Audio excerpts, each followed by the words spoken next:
Hello and welcome back, everyone. This is Scootsy16 with the Elite Discord tournament, and we are back for another round with these Thumpers versus the Overdogs. Now, this is the third game in this series, and it is the only series right now that actually could clinch the ability to advance in the tournament here. Can the Thumpers knock off the Overdogs in round one, or can the Overdogs try and extend this series and fight their way back in? You can't count those overdogs out until the final game. So we'll go ahead and get into this one. The overdogs facing off the thumpers, and we actually will be heading to Bingata Bowl, as that's where the thumpers play their home games. The thumpers did manage to win the first two games in the overdogs park, which I think was Red Rock Park. So we'll see how they fare at home. So let's go ahead and get into this one, starting with the Overdogs lineup. This time they are switching things around quite a bit.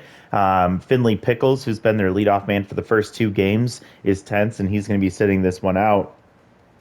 You also see Luncaster is sitting this one out as well. So two of their starters from the previous games are out for this game.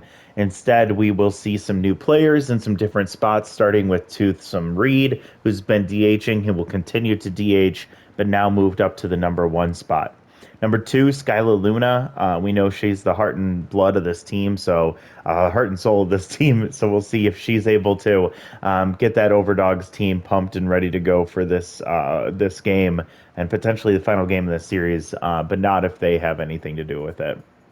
Next, Isaiah Rasmussen will be in the three spot, playing third base, as he's been doing throughout this series so far. In the fourth spot, Ellie Howard slowly working her way higher and higher in the order. She's been one of the most consistent batters for this Overdogs team, and she has that RBI hero trait, so we'll see if she can utilize it today. Now, she'll be playing left field today, one of her secondary positions. She's been playing center through this series so far. In the five spot is Alex Hazard. Will be playing first base once again. Has been, I think, decently okay with a bat this far through the series. In the sixth spot is Ren Herbert. I think Ren is getting his first start of the series over Finley Pickles, and Ren was drafted in the let's see, Ren was drafted in the 17th round. You see, he's got that first pitch slayer, so he's going to get a good boost to his power and contact only on that first pitch of each at bat. He is a bit slower. He does have a lower contact rating, but solid power, solid fielding, solid arm in right field, which is exactly what you want to see. Malachi Fleshman's going to go for his third game in a row, so you can see he's getting a little tired, but this is when they need him, so he's going to stay in this one. In the eighth spot, Ezra Davenport will be starting today. Ezra's all about that defense, phenomenal speed, really great fielding, and a really solid arm in center, and good contact with about average power. So we'll see what he's able to do in this game. And then rounding out the batting order again in the nine spot is Albert Jaramillo, who will be playing in the nine hole at second base, excuse me, who's been doing pretty decent at the second base spot through this one. All right, and the pitcher for today for the Overdogs is Titus Dismal. Titus was actually the first starter for the. That's pretty interesting. I'm just now looking at this. The last starter in the rotation for the Overdogs was their second starter that pitched in this game. Titus Dismal was the first pitcher for the Overdogs, so you can tell they're all like right there, evenly matched as far as talent goes. So Titus is really great with his velocity. He's got good junk and accuracy as well, coming in with four pitches, two fastballs, and two off speed. So we'll see how he holds up today.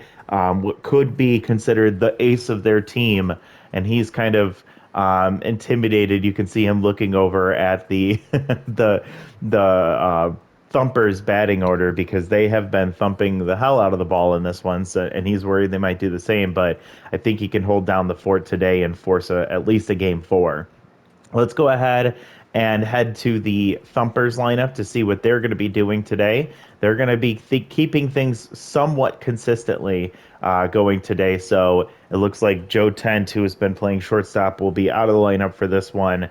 and in his place will be Isabella Bullseye. So we'll get to her in just a moment, but working through the lineup, we see Caleb Thompson here in the number 1 spot once again. He's locked in. He also has that Ace Exterminator trait activated here. In this one, Ryan Goodwin in the 2 spot playing left field once again.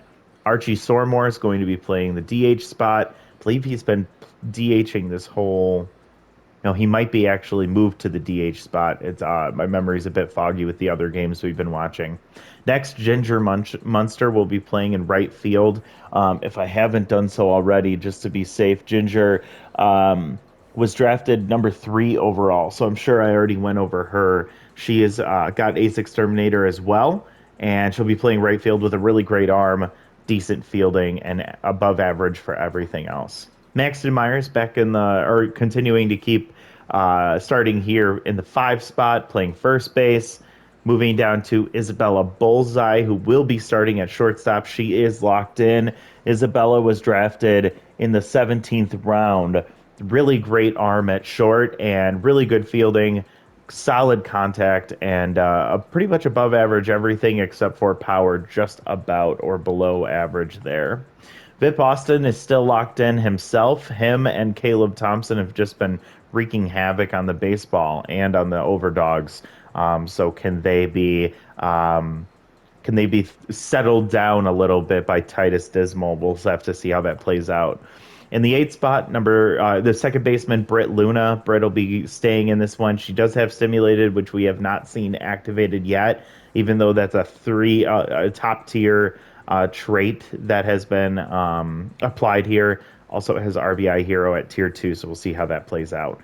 And then in the 9th spot, Francesca Brown, who will be getting the start in this one as well. So she's also getting tired, but she's going to battle through this one. She made a lot of action in that first game. She was making some enemies of the Overdogs, but in the second game, she kind of settled in and didn't really make a lot of noise. So I don't know if they talked to her after that first game, but we'll see what she does in game 3. And for the Thumpers, their starter is Cash Callahan. Cash was drafted in the 10th round, and overall he was their third pitcher selected in this third starting pitcher. Their fourth starting pitcher. So he's the last starter selected in the draft, but he'll be in the 3 spot in this rotation. He's coming in with really great velocity, solid junk, and above average accuracy. He as well has 4 pitches, 2 fastballs, 2 sliders, and I believe they both have the same arsenal. So we'll see how that plays out and who can hold down the fort better here. Let's go ahead and jump into this one again. We are seeing the Bengata Bowl for the first time in the tournament, and the Thumpers, they feel confident coming home after a 2 series win or 2 series wins so far at Red Rock Park, versus the Overdogs. So we'll see how this one plays out today. Now, it would really behoove the Overdogs to step up and really, take advantage of, maybe that first doubt jitters for Cash Callahan and see if they can take an early lead. And we know that Thumpers offense is very potent, so it would be really beneficial to get runs wherever you can. And you can see Tusum Reed is not taking any time away from his ability to just step up to the plate, swing at the first pitch, put it up the middle for a base hit. And here comes Skylar Luna. She's been doing just about okay in the series, not nearly as well as you would have hoped from your captain. We'll see what she does today. She swings at that one, 2-2 count,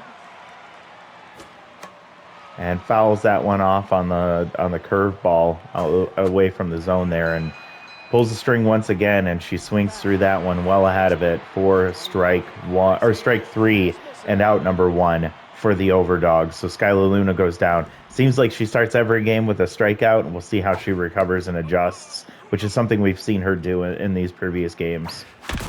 Isaiah Rasmussen, holy moly, all bite, no bark, no warning, just punching that one out to left center field.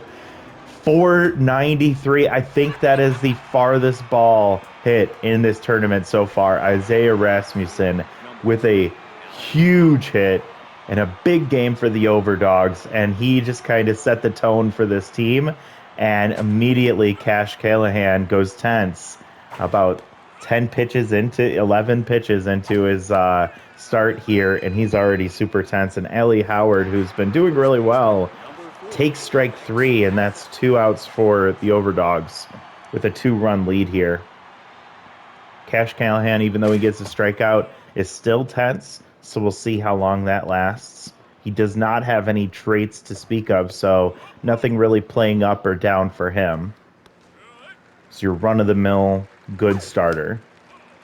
So Alex Hazard, another guy you want to see do well. He actually takes a inside for ball 4, and he's going to be able to reach first base. So with 2 outs, they might have a little bit of a rally going here. And Ren Hebert, I've been saying Hebert will be in.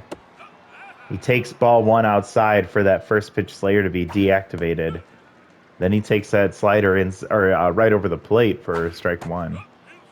That stays low and inside. And Hebert grounds right past the pitcher. Luna's able to get that one. A couple of funky bounces there.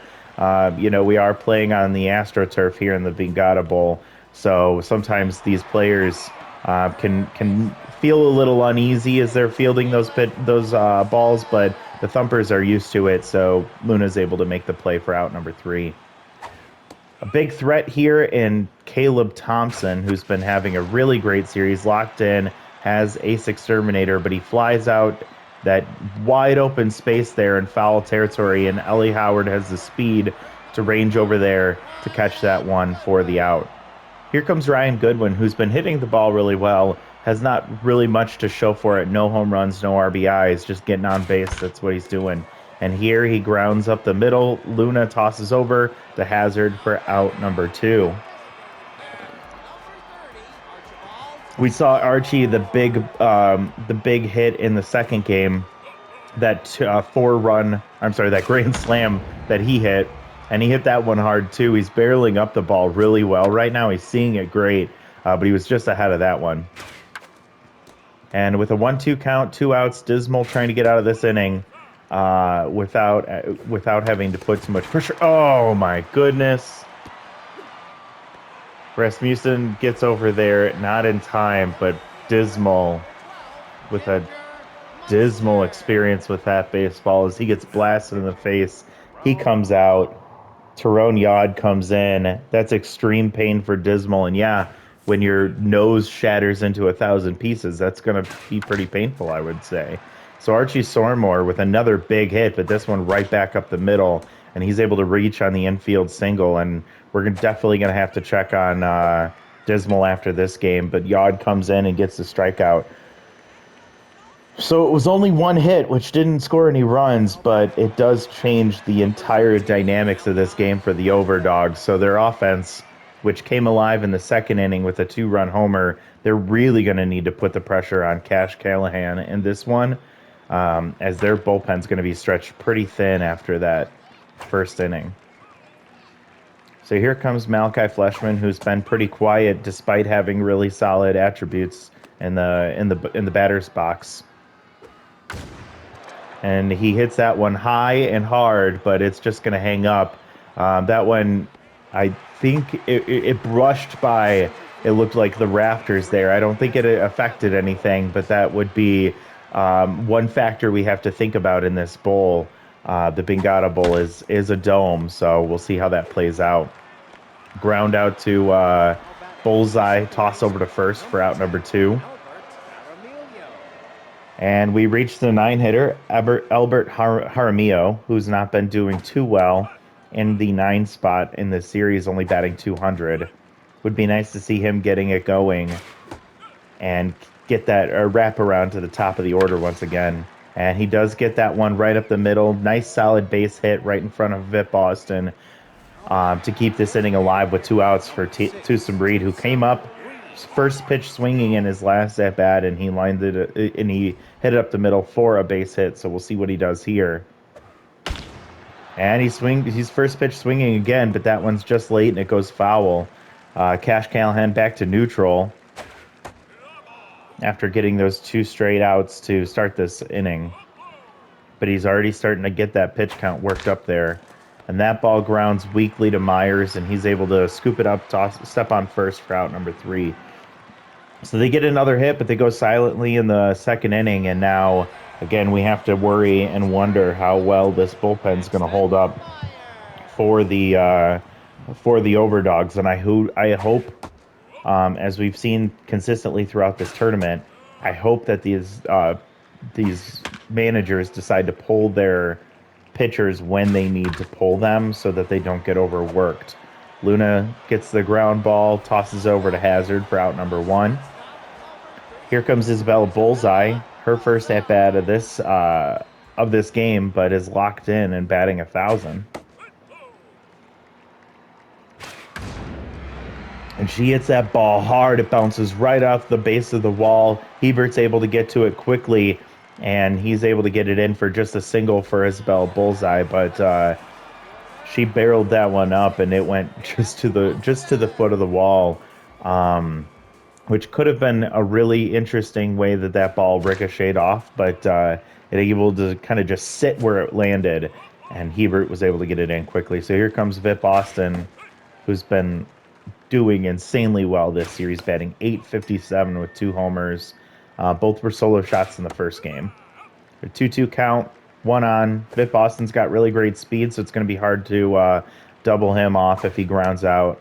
But instead, Yod loses him, and he ends up inducing a walk for another base runner for Britt Luna, who now has RBI Hero activated, which is just not something you want to see with this Thumpers lineup. Kind of up and down. That ball just goes foul, just past the third base bag. Nice diving attempt from the third baseman, but it was not. It didn't end up going over the bag, which was really close. And Yod gets Luna looking for strike 3. And now with 2 outs, here comes Francesca Brown. Some of the fans you've seen, if you've been following on Twitter, or X as it's called now, a lot of them have been, really coming down hard on Francesca Brown after that first game. And she pops that one up, and Luna said, "Let me take this one." And she ranges out to left center field, catching that one for out number 3. So with 2 on, Yod's able to settle in and get those extra 2 outs there, and doesn't cause anything more than just a couple of extra pitches for him.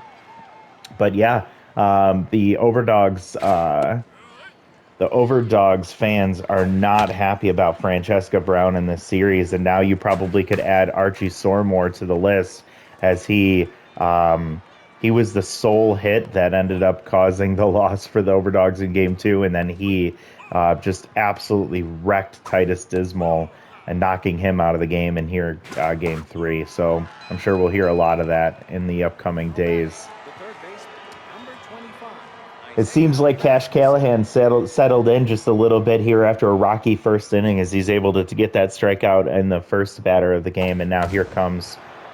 Ooh, I didn't see who that was, but that ball is going deep, and it just gets to the warning track. Vip Austin, with that great speed, ranged back in time, and I don't know if many center fielders can get back to that ball in the time that he was able to. And here comes Ellie Howard, who did strike out looking in her first at-bat. She swings through strike 2 there. She's trying to reset herself. Fights off a pitch that she probably could have looked at. And she fights off another one. 0-2 count here once again. Another foul, so she's really working the count. That ball had a really weird ricochet. That ball low, gets away, but doesn't do anything. A really great at-bat for Howard here. And that ball's considered fair?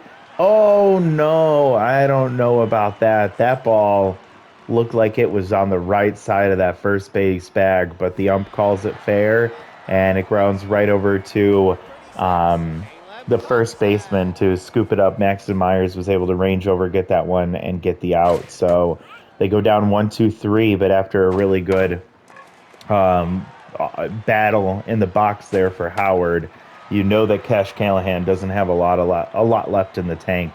And another pitch that gets popped up into left field, and Sky Luna, I don't know if she's just kind of doing the old fine, I'll do it myself mode, but she just ranged out and took another one from the left fielder for the Overdogs. And I think they're feeling a little frustrated there, but Skylu Luna, yeah, with another one there, gets the ground out, tosses it over to first. And so here's the guy we have to be worried about if you're an Overdogs fan once again. So Yod comes out, which is good. Bentley Porpetta comes in, and he did not have a good outing. Oh, he did have a good outing in his first appearance.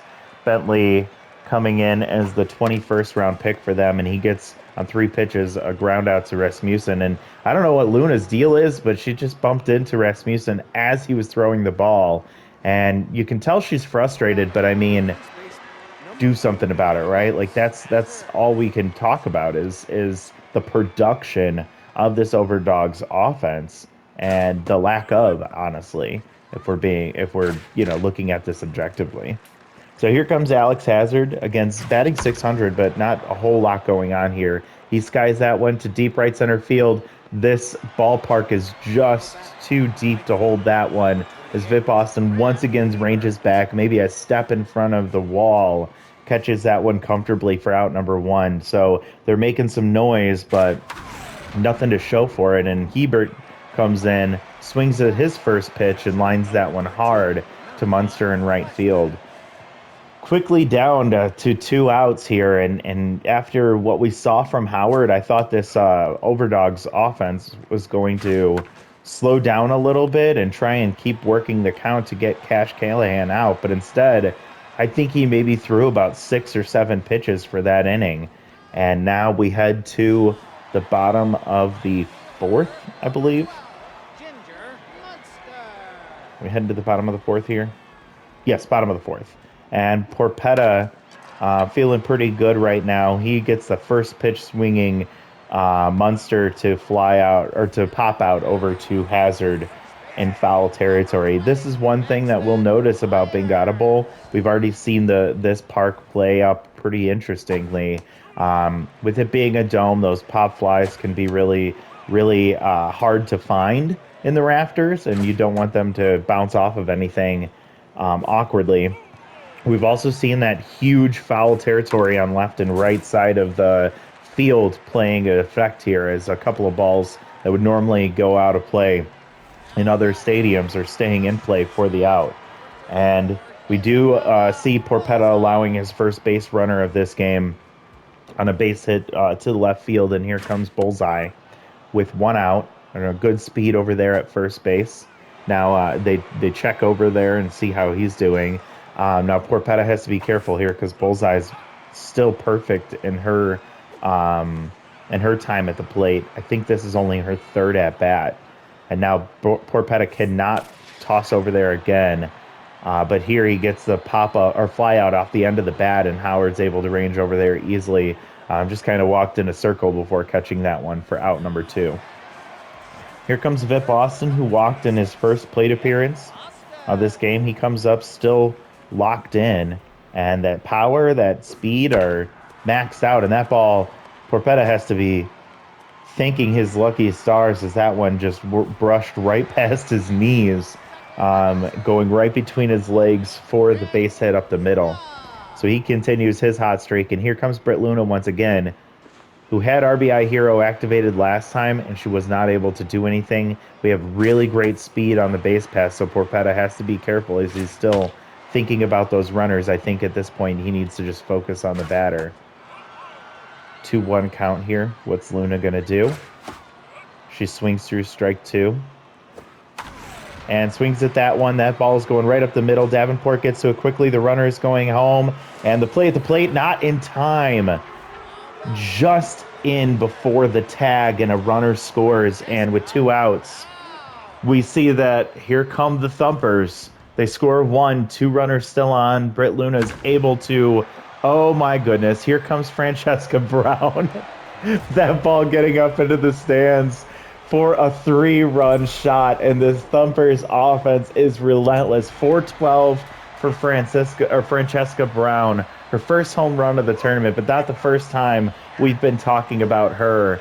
Oh my goodness. If you're an Overdogs fan, you have to be feeling like all of the wind got let out of your sails. This offense started off really strong and then just kind of completely uh got antsy. I don't know. The pressure just got to them as they ended up just started swinging at everything. And really I think Howard has been the only one to kind of settle in and work the count. That ball grounds to Hazard. Thompson not playing much of a role in this game so far, but a huge inning for the Thumpers in the fourth. They take 4 runs. They're now taking the lead, and the Overdogs, if they weren't pressing before, they might start doing it now as they're down 2 runs. And out goes Callahan. In comes Zeke Corker. I believe this might be Zeke's first appearance in this game. Let's take a look at where he was drafted, get an idea for the guy and what he's up to, what he's all about. Zeke was drafted in the 14th round. He does get the strikeout there. He has a maxed out specialist trait, and I didn't see if that one was activated there. Since he is a lefty, he will be playing up even more against lefties. He's all about that velocity. He does have some really good junk as well and above average accuracy. And it looks like that junk and that velocity are something that these batters just cannot catch up to. So we wrap around to the top of the order. Here comes Tusum Reed, and he has Rally Solder activated, which maxes out his contact rating. And he hits that low pitch, which is his bread and butter, but he grounds straight to Britt Luna for out number 3. So once again, the Overdogs go quietly for the fourth consecutive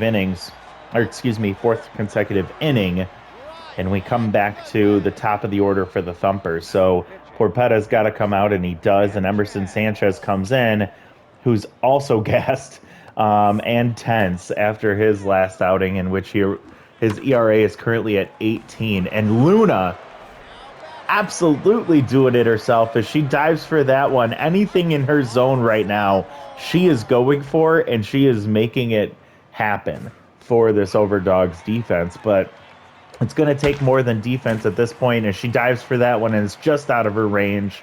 And that's a base hit for Archibald Sormore. Archie, he usually is dealing with those sore muscles, but he's been kind of just fighting through that in this series. He knows how much it means to this team and to their owner. And here comes Munster, who has not had a great day. She's currently tense. She does have Ace Exterminator activated, as Sanchez is an A-. Both tense right now, and we'll see who wins out in this battle. 1 out. Ground ball to Hazard, line out to Hazard, and the runner was going on the pitch, kind of didn't even have a chance to react after that leadoff, and he's easily able to step on the bag for out number 2, for the double play to get out of the inning. We're in the top of the 6th here. We need 2. Skylar Luna's leading it off. She was 0 for 2 today, and Vip Austin catches that. He actually trapped that. They're saying it's a trap. And that's going to count for a base hit for Skylar Luna, who gets on base for Isaiah Rasmussen, who, if you recall, the last at-bat, he just absolutely destroyed that pitch, or his first at-bat, excuse me. And he's quickly down 1-2 here. Zeke Corker hasn't been facing any lefties so far in this lineup. And that ball pops up. Luna's kind of ranging out, but she's gonna have to retreat. Munster camps under that one for out number 1. So Rasmussen, a guy that the Overdogs thought could be, one of those hero hitters for them, he ends up popping out for out number 1. And here we go to Ellie Howard, who has been one of their most consistent hitters. Here's where they need her to be able to do what she does best. 1-1 count. And that ball, oh no. That ball grounds. 6-4-3, double play, and the Overdogs are the first team in the series to be eliminated. The Thumpers were just a team that you don't want to be facing, and the Overdogs just walked into a buzzsaw in this series. They started off hot with that 2-run shot from Rasmussen. Still considered to be the hardest hit ball in this tournament so far. But that offense just, I don't know what happened after that first inning, but they started pressing and couldn't do anything with it. 2 runs on 4 hits and no errors. The Thumpers got all of their runs in one inning as well in the fourth. Base hit, scoring a run, followed by a 3-run shot from Francesca Brown. They get 4 runs on 7 hits and no errors. For the Overdogs, when your offense only gets 4 hits on the day, you can't consider yourself to be a team that can compete, especially against this Thumpers offense. And so we see Reed with a single or with a base hit that ended up scoring a run. We see Luna with only 1 hit. She actually struck out twice. Your captain cannot do that in this tournament. Rasmussen, huge, getting that 2-run homer in the first inning, but then went quiet afterwards. Howard went 0 for 3 with a strikeout. Hazard went 0 for 1 with a walk. Hebert went 0 for 2. Fleshman 0 for 2. Davenport 0 for 2 with a strikeout. This offense didn't even get through 3 at bats for each team.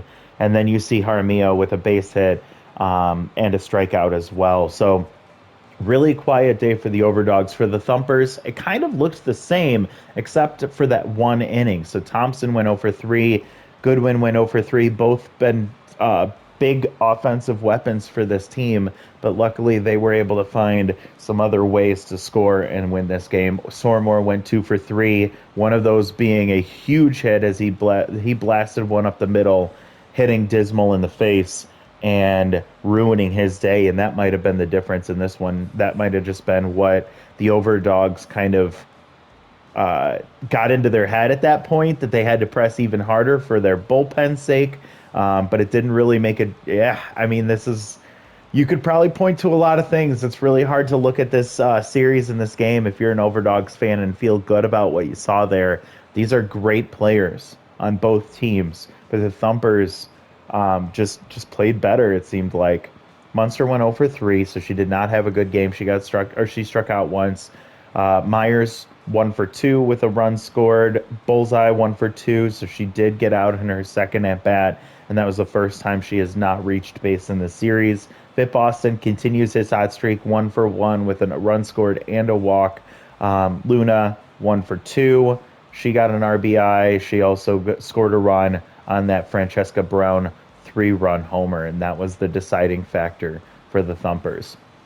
For the pitching, you saw Dismal went 2/3 of an inning, giving up 1 hit, and it was that one that blasted him in the face, unfortunately.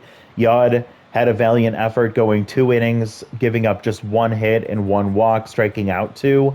Porpetta comes in. He did pretty well, but he just let go of a couple of mistakes as he ended up going. His line does not look as good as how he pitched up until that home run, going 1 1/3 of an inning, 4 hits, 4 earned runs, and allowing the home run. He gets the loss.